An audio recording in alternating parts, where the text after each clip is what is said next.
Estou convidando o professor Pedro Henrique Nogueira, que vai falar sobre convenções processuais do projetado Código de Processo Civil. Eu vou ler rapidamente um resumo do currículo do professor Pedro Henrique Pedrosa Nogueira.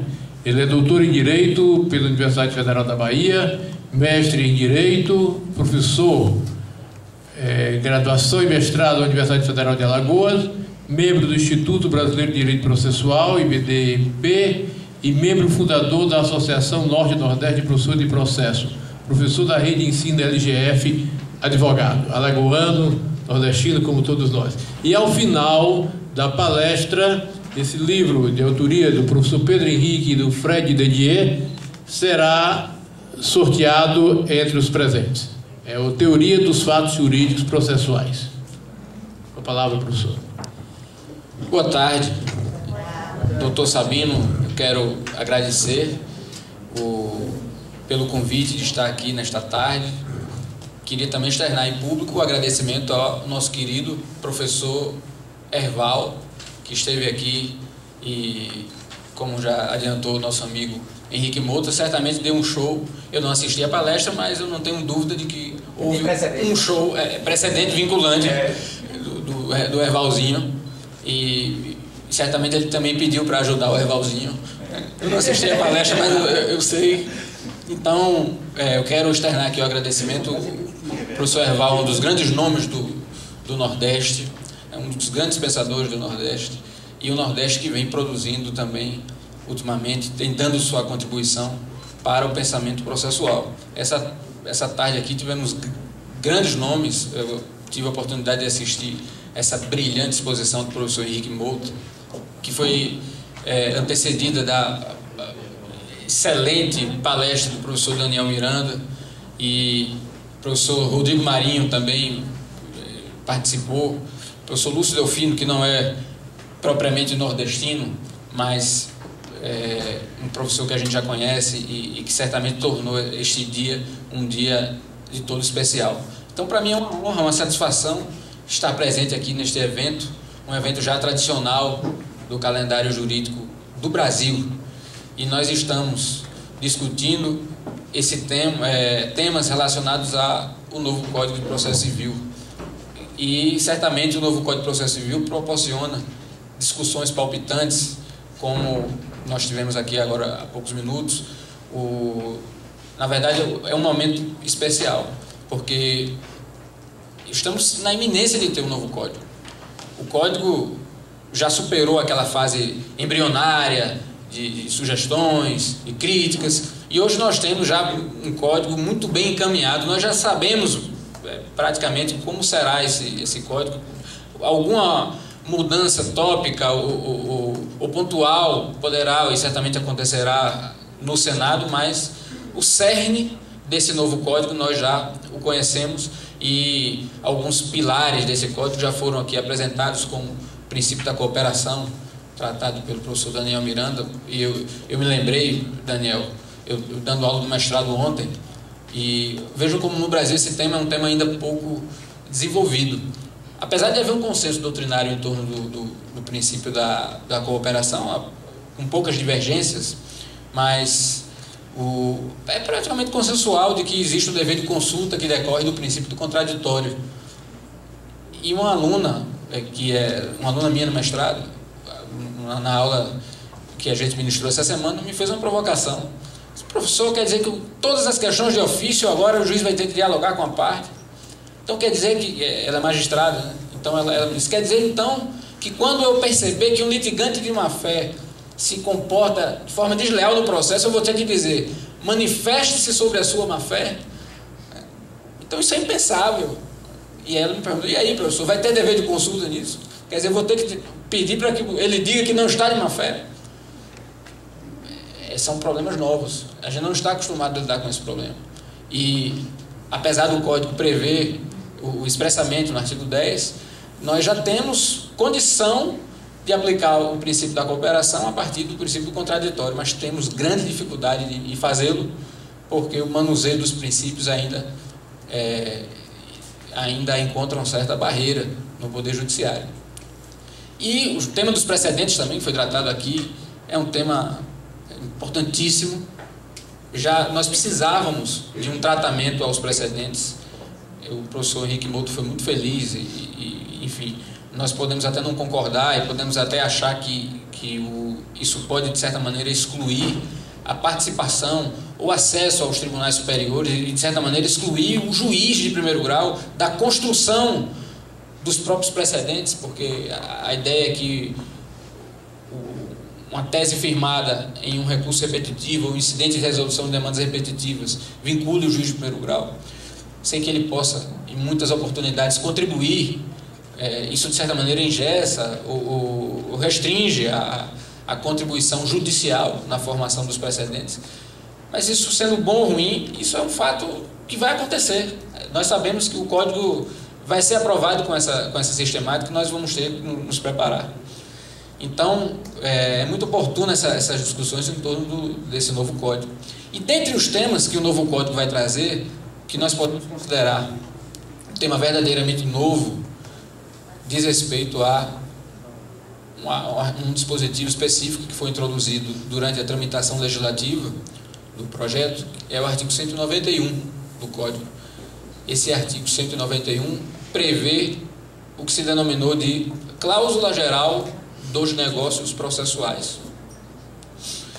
E aí, propriamente, a gente entra no tema das convenções processuais, porque as convenções processuais não são estranhas ao sistema em vigor.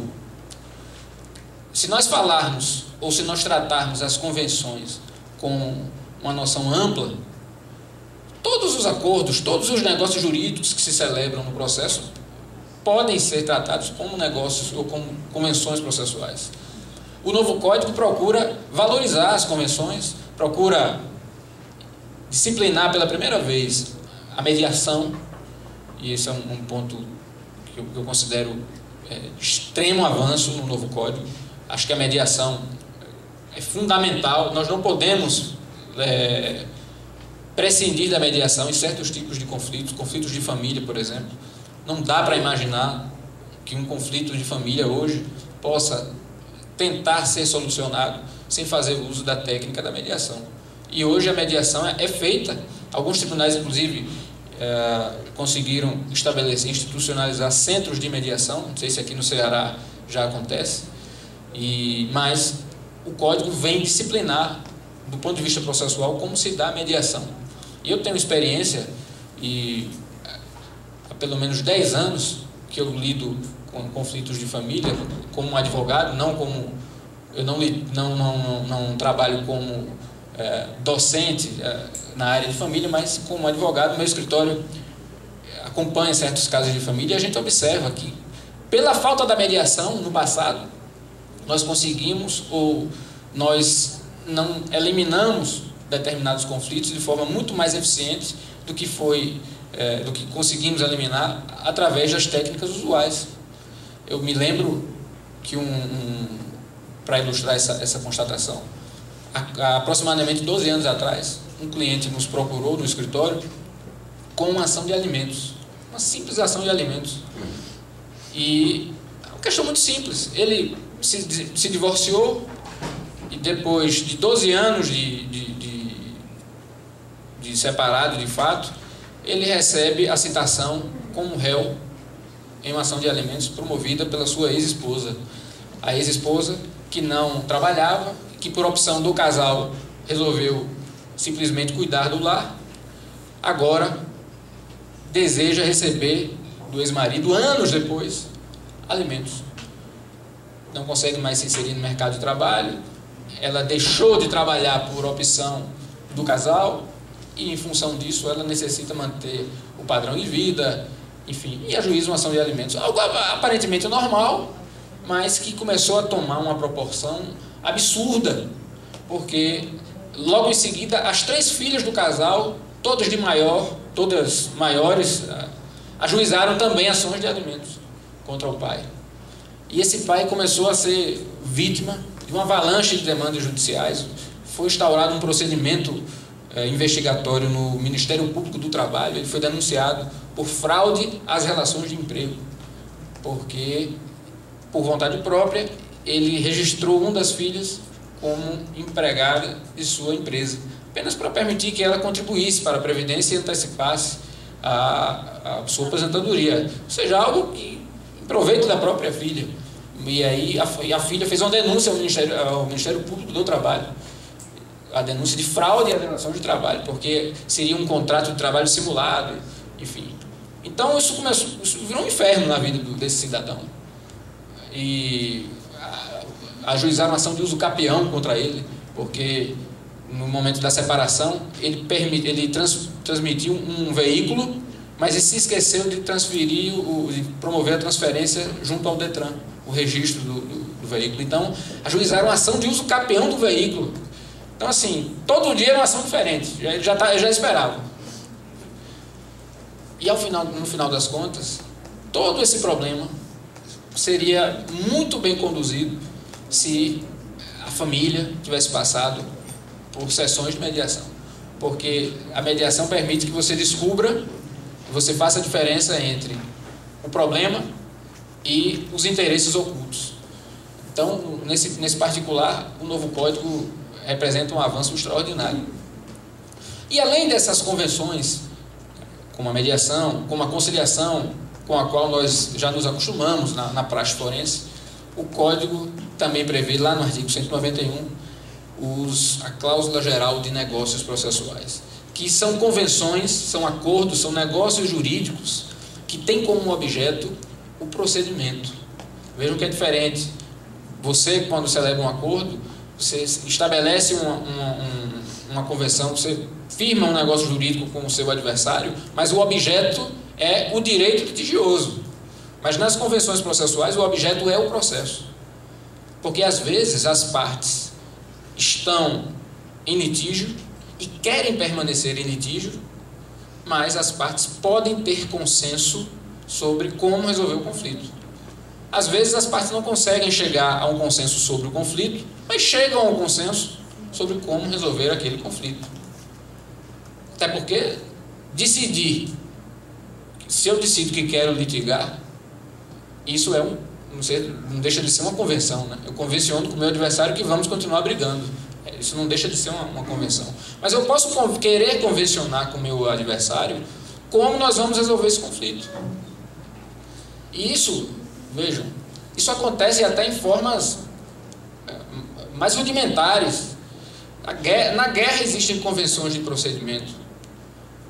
Há convenções por meio das quais se estabelece um cessar-fogo quando uma das nações em guerra hasteia uma bandeira branca. Esse é um cessar-fogo, isso é uma convenção. Vejam, até na guerra, uma situação aberrante, mas as partes que muitas vezes não conseguem um consenso sobre o conflito, mas conseguem estabelecer pontos de consenso sobre como resolver aquele conflito. Eu me lembro que quando eu era criança, havia aquelas briguinhas entre os vizinhos, brincadeira de luta, que hoje se profissionalizou e se chama MMA. Na minha época de criança isso era brincadeira. E haviam regras de procedimento, regras de como lutar, como brigar. Por exemplo, não se podia dar chute no testículo do adversário. Então essa é uma convenção de procedimento. Vejam que as pessoas estão em consenso de que querem brigar, mas a briga deve obedecer certas regras que são previamente convencionadas. Isso vale para o processo civil também. Nós temos no Código de Processo Civil em vigor formas de convenção de procedimento. Só que o Código de Processo Civil de 73 é tímido nesse aspecto. O Código estabelece algumas amarras, algumas dificuldades para a celebração de convenções de procedimento. Mas mesmo assim, existe uma certa abertura. Por exemplo, eu já cansei de ver execuções convencionadas. Isso pode parecer estranho, mas eu já tenho visto com certa frequência. As partes podem convencionar, por exemplo, o valor de avaliação do imóvel para fins de execução. Isso tem uma repercussão prática extraordinária. Porque se as partes entram em acordo prévio sobre qual vai ser o valor de avaliação, eu facilito a futura adjudicação. Eu facilito uma futura alienação por iniciativa particular. As partes podem convencionar previamente qual bem vai ser penhorado, um pacto de penhora. Vejam, isso é uma convenção do sistema em vigor, não estou falando do novo CPC. Mas o que o CPC faz é justamente dar um passo extraordinário no sentido de ampliar essas formas de consenso. E o 191 do CPC projetado permite que as partes convencionem sobre os seus ônus, direitos, faculdades e obrigações processuais. Quer dizer, toda e qualquer forma de ônus processual pode vir a ser objeto de uma convenção, de um acordo, de uma transação. Por exemplo, nós temos um pacto que é muito interessante, que é o pacto de negociação do prazo processual. Esse pacto hoje não pode ser estabelecido pelo sistema em vigor, porque o Código de Processo Civil de 73 proíbe expressamente a alteração, a ampliação de prazos peremptórios. Só pode haver convenção sobre os prazos dilatórios. Mas, por exemplo, eu não posso convencionar com o meu amigo Henrique Mota que no nosso litígio o prazo para contestar será de 20 dias. Hoje essa convenção não poderia ser feita. Mas com o novo CPC, a partir do artigo 191, essa seria uma forma válida de convenção. Então, por que? Vejam, qual o prejuízo que se teria em permitir que as partes, se conseguiram estabelecer pontos de consenso, por que restringir, por que impedir que as partes possam, pelo menos, se elas não conseguem negociar a solução do conflito, que elas consigam negociar como resolver aquele conflito? Existe um certo preconceito, e isso é um problema histórico, um problema doutrinário. Existe um certo preconceito no Brasil com a figura dos negócios jurídicos processuais. Esse preconceito se explica porque, a partir do momento em que se admitem essas figuras dos negócios processuais, se abre uma porta no processo para uma porta de entrada para o direito material.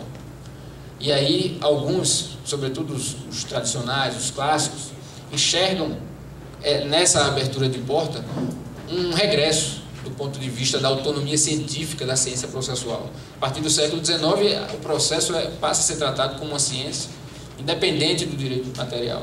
E a partir do momento em que se abre no processo o espaço para uma figura como essa, os negócios jurídicos, isso seria, de certa maneira, uma abertura de portas.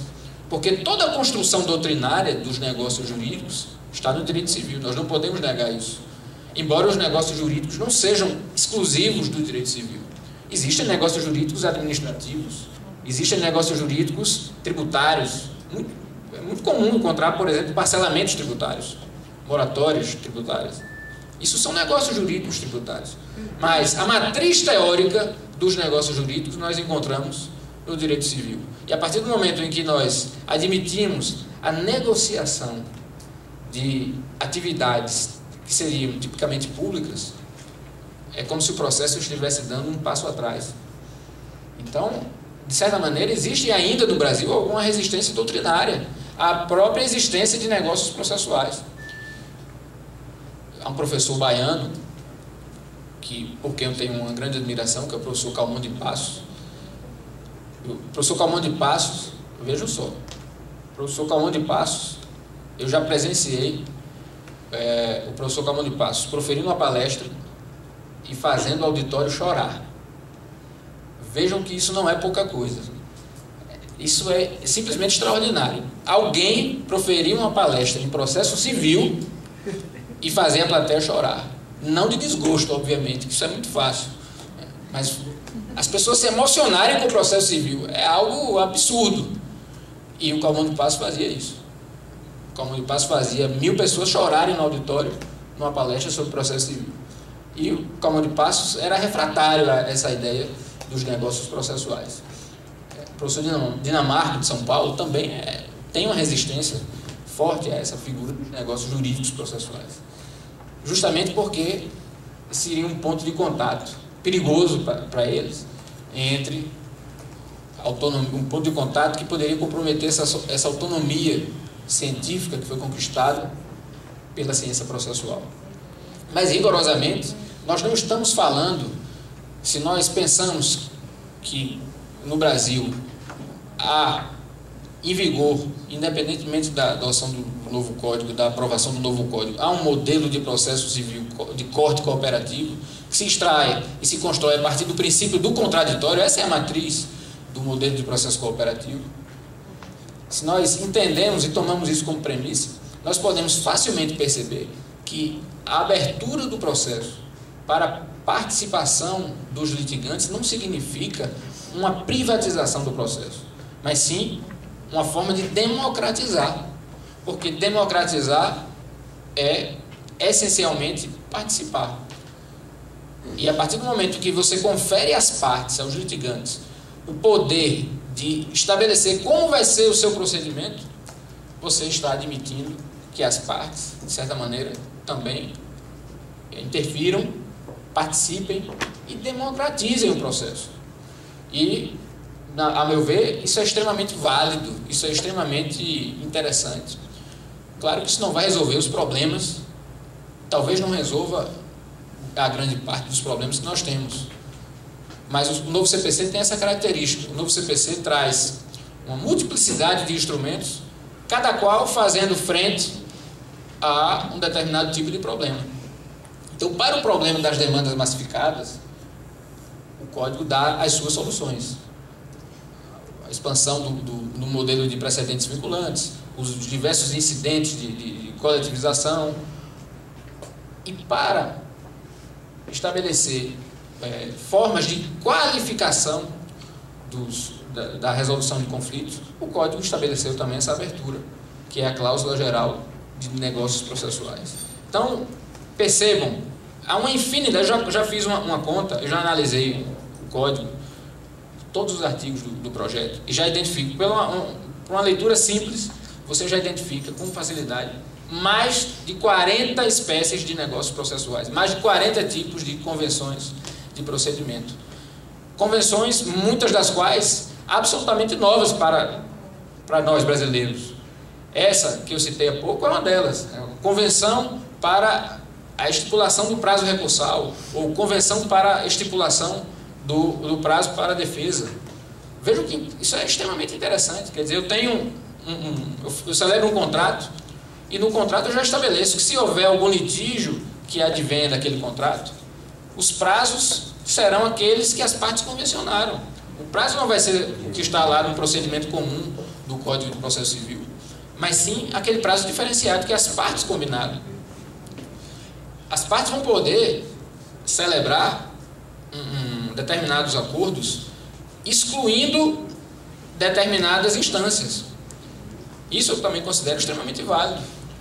Eu posso convencionar, se eu tenho um litígio com o meu amigo Daniel Miranda, nós podemos, em tese, convencionar que aquele litígio será decidido apenas em primeira instância. Ou seja, nós dois estamos estabelecendo uma renúncia prévia bilateral a um recurso de apelação. Hoje há uma grande polêmica sobre isso. Hoje a doutrina diverge sobre se isso seria ou não possível. Com o novo CPC, essa polêmica vai deixar de existir. Embora existam riscos, a gente sabe.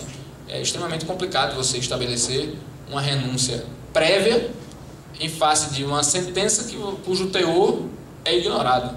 Então, eu estou pré-abdicando da apelação sem saber o que vem na sentença. Sem dúvida nenhuma que isso é perigoso. Mas é apenas uma das formas possíveis de negociação. Vejam que as partes podem convencionar formas diferentes de produção de prova. As partes podem excluir, por exemplo, prova testemunhal. As partes podem convencionar como vai se dar a produção da prova documental no processo. As partes podem escolher quem vai ser o perito da causa, algo que não é possível hoje. Hoje quem nomeia o perito é o juiz. A nomeação do perito é ato privativo do juiz. Mas as partes podem estar em consenso de que querem alguém, fulano de tal, para ser perito. As partes confiam naquele perito. Então, por que impedir que as partes escolham aquele indivíduo? Isso é extremamente válido porque abre a possibilidade para que as partes também construam a solução do problema. Se elas ainda não estão preparadas para solucionar o conflito, que pelo menos elas solucionem, de certa maneira, com amplitude variada, como aquele conflito será resolvido. vejam, os pactos de suspensão do processo. Nós temos hoje uma regra, no artigo 265 do Código em vigor, que permite que as partes convencionem a suspensão do processo. O problema é que essa suspensão só pode vigorar no máximo por 6 meses. Isso cria um problema prático extraordinário. Eu já me deparei com uma situação em que um grande grupo societário, após anos e anos de conflito, conseguiu se compor. E, obviamente, em função da complexidade das relações, a complexidade das empresas que estavam envolvidos no grupo, os negócios, os acordos que foram celebrados foram também complexos. E as obrigações pactuadas são obrigações continuadas, obrigações que durariam 3 anos até serem plenamente implementadas. E esse acordo foi feito, foi homologado, mas só que tem um problema. É que as partes convencionaram a suspensão do processo enquanto aguardavam o cumprimento do acordo. Só que muitas das obrigações durariam 3 anos. E após 6 meses, o processo não ficaria mais suspenso. E era incrível, porque o desembargador colocava o processo em pauta de julgamento. Então era uma situação constrangedora, porque as duas partes iam com um pires na mão mendigar ao desembargador para que não julgasse o processo. E o desembargador dizia: não, mas já passou o prazo de suspensão, 6 meses, mas doutor, a gente conseguiu resolver o problema agora. E se o senhor julgar, o problema vai voltar a estacar zero. Então, assim, era um trabalho de mendigância, era impressionante. E isso vai acabar com o novo código. A gente sabe que certos tipos de relações, pela sua complexidade, não comportam um prazo de suspensão de 6 meses. Não há sentido nenhum para essa limitação temporal. E vejam que nós estamos falando de um pacto comum. Não é raro encontrar pacto de suspensão do processo. Na execução isso acontece com uma certa frequência. E o novo código, nesse aspecto, dá um salto de qualidade. Então, vejam que nós vamos ter que pensar, nós vamos ter que nos deparar, vamos ter a possibilidade de nos deparar com várias figuras negociais com as quais nós não estamos acostumados a lidar. Essas possibilidades de convencionar o procedimento, isso é algo no Brasil inovador. Em alguns sistemas jurídicos já se faz há um certo tempo. Na Noruega, por exemplo, se adota com grandes resultados a figura do calendário processual. E o calendário processual é uma forma típica de negócio processual, que também está prevista no código, no CPC projetado. E o calendário é extremamente interessante porque elimina sucessivas intimações das partes. Então, as partes comparecem em uma audiência e ali negociam com o juiz. Vejam que o juiz participa de tudo.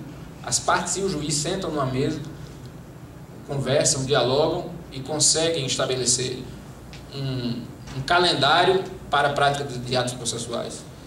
E esse calendário dispensa as intimações. Não, por exemplo, o juiz entra em consenso com as partes e já estabelece quando a contestação será apresentada, quando a réplica será apresentada, quando as partes arrolarão as testemunhas, quando acontecerá a audiência e quando o juiz irá proferir a sentença.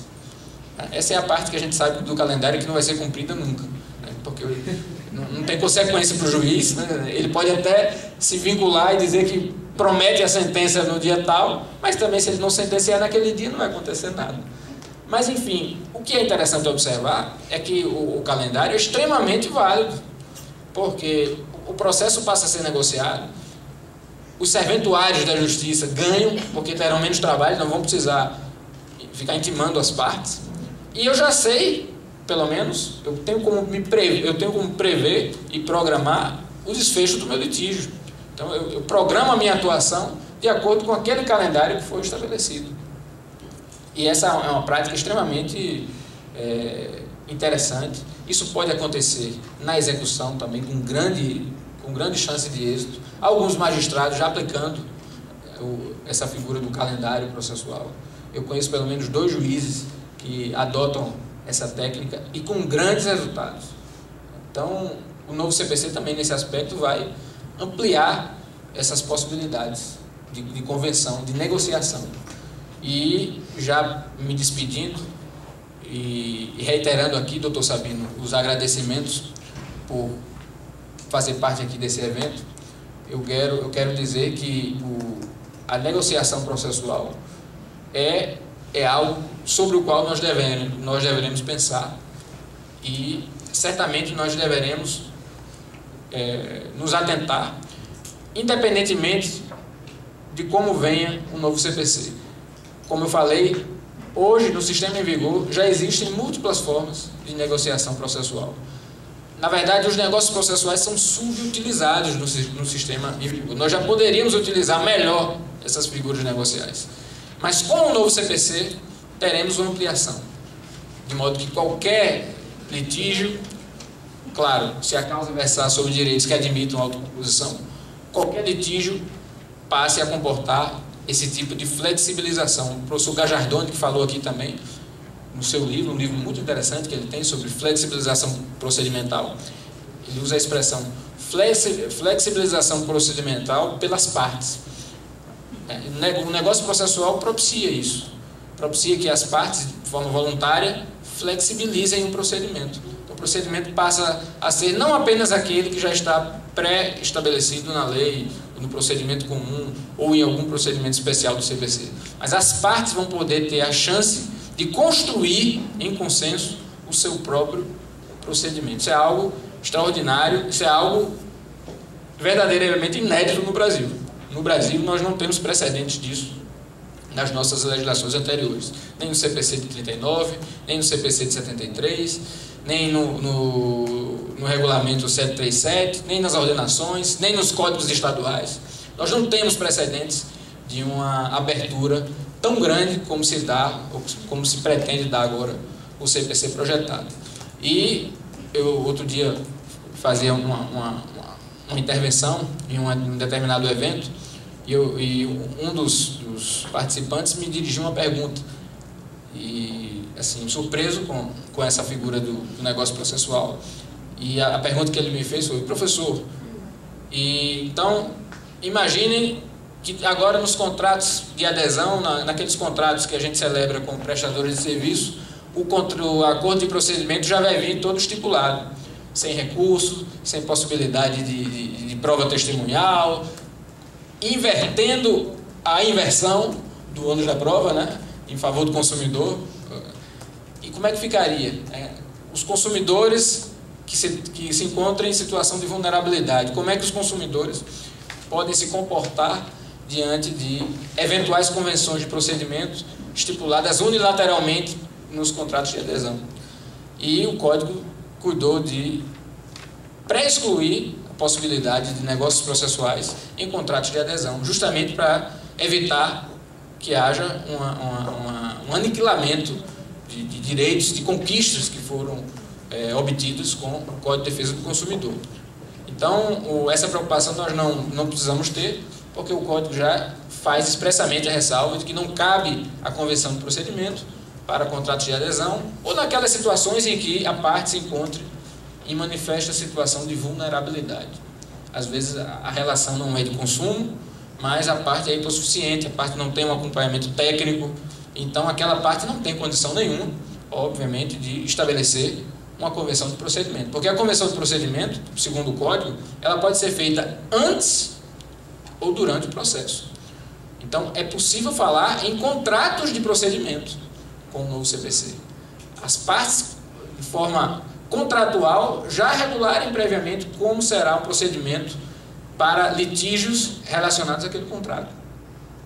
Mas, obviamente, que isso não vale, isso não tem sentido nenhum para aqueles contratos, supostamente contratos, que há quem diga que nem contrato é, né, nos negócios jurídicos de adesão, em que uma parte, em posição de superioridade, impõe a outra, na verdade, estipulações já pré-estabelecidas.